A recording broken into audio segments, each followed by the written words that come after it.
Hey, everybody, welcome back. Episode 19. This is it. This is the whole thing.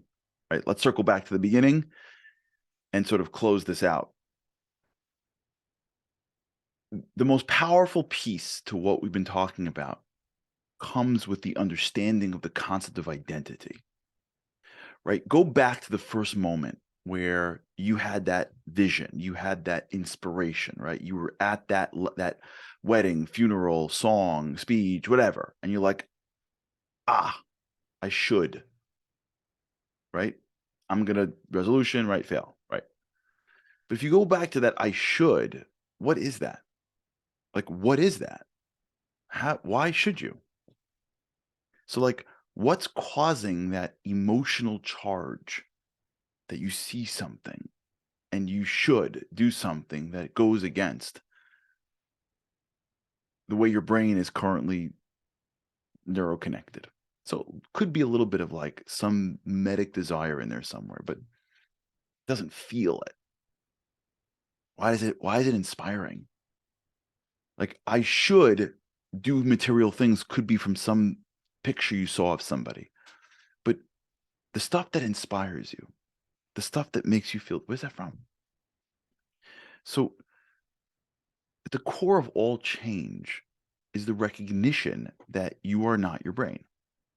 The core of all change, the recognition that who you are is your soul. You are a piece of the divine, which means your identity really is that you are a piece of the infinite. It means that you are connected to infinite. Now, that manifests in the desires of the soul at the moment.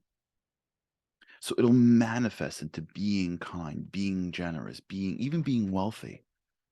Because being wealthy, if it's done in a way that is materialistically focused, is for sure physical. But if it's done in a way that is wanting to be comfortable, to do good, wanting to have, to give, wanting to be in God's benevolence, it's not necessarily evil. We don't believe that. What you do with it could be good or bad. But what's happening is when you identify your bees, you have to recognize that all the different bees that you're feeling, when you're really feeling it, when you're really identifying it, is just a manifestation of the greater bee, which is to be the essential soul that you are, to be the greatest version of yourself, to tap into the potential of the infinite and to live a life where you are overcoming the blocks and limitations that is not allowing that true essence to come out. And at this moment, it feels like I want to be kind because that's the gap. But when I hit kindness at a level that I'm comfortable with, potentially, maybe that'll never go away, but it'll open up, it'll unlock a spiritual door to be more holy. Or even in the world of kindness, I think kindness is giving charity. Once I hit that level, I realize that kindness is also giving charity quietly or helping this. What's happening is this exercise of identifying your bees and then building your brain or adapting it to get to your bees, like we spoke in the last episode of systems and goals, are just creating platforms really for your identity to come out. And the minute you see your identity as that which is outside this world, you look at your brain with a lot less deference. You're not thrown. You're not like, this is how I was born. You're not like, and again, there are limitations in life, physical limitations, but you're not looking at the general limitations and saying, this is how I am. I can't believe it. You're not saying this is so hard, right? You're not living like that. And when you live in this place of identity, what happens is you start to recognize that the part of you that you identify with is so much more powerful than what you identified with in the past. When you don't have a strong identity, you're stuck with your brain, and your brain is only yesterday, which is why today looks a lot like yesterday, which is why tomorrow usually looks like yesterday. when you identify with a different source, your soul, you identify with a source that's more powerful, that uses your brain to achieve its goals, then that identity that you have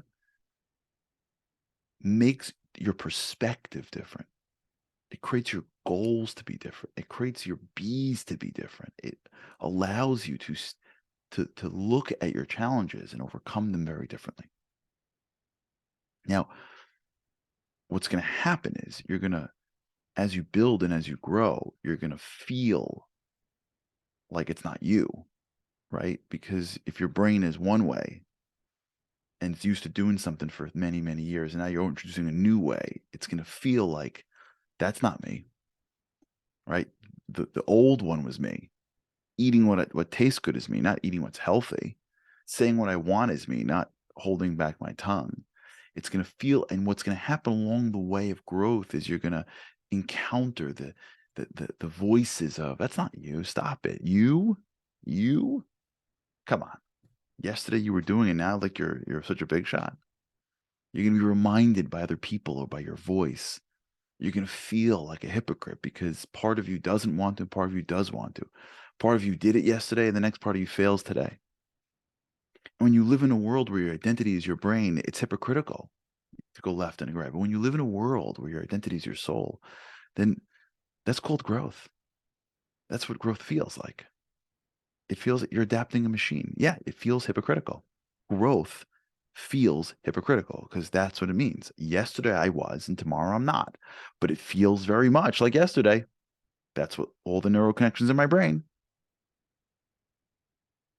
And so when you identify with your soul, okay, I feel like a hypocrite. Yeah, my brain's going through stuff. I don't know. That's what happens when I adapt the computer. I'm not having an identity crisis that yesterday I ate like this, tomorrow I ate like that. Or when I was 20, I did this, and I'm 40, I do this. Yeah, my soul's constantly adapting.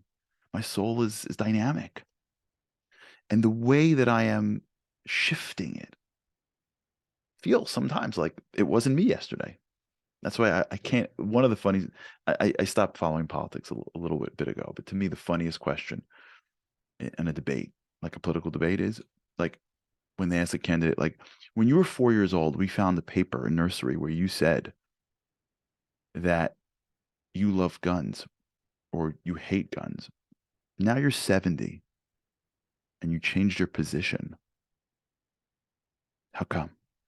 And the person's like, I don't know, I was 4. My dad had a gun, or my dad hated guns. I'm from Texas, or I'm from New York. I don't know. I was 4 years old. Can I change my position growing up? Like, is that a possibility? Can I notice that I'm wrong or right? That feeling of I am who I am, that structure, that rigidness, that's a lack of spiritual identity. And when you go through this and you go through your B's and you know that that's just for today, those are just revelations of something inside. Who I am is a dynamic piece of the infinite with incredible potential. What it feels like today, what I want to be today, kind, generous, more connected, great. Let's go do it. And tomorrow, in a week, it'll reveal deeper levels of me, and I'll want to be the evolved version of that. That's what it feels like. That's what growth feels like. You've identified with a source that never ends, that never gets old, that never knows limitation. And as you articulate what's in your soul today, the B's, and you adapt your brain to get you there, and you create the system where that becomes normal, it only opens up your mind to the next level down in your soul. And your life is a constant revelation of your spiritual greatness. And it feels like it. When you feel inspired, you know exactly how to make that real. So don't allow any of the old stuff to get in your way. Allow yourself to feel like a hypocrite, because change in your brain feels hypocritical. Don't allow that to throw you. Don't worry about who you were yesterday. Don't allow any of that stuff to get in your way, because spiritually, who you were yesterday is irrelevant. You can change now. You can make a decision and be the essential you now, regardless of the memories and the past and the stuff that you did. And when you identify with your soul, and the bees are revelations of today's your access, and you're always identifying with that, as you go through the loops, you're not eating healthy or not eating unhealthy. You are healthy. That's who you are. You're healthy.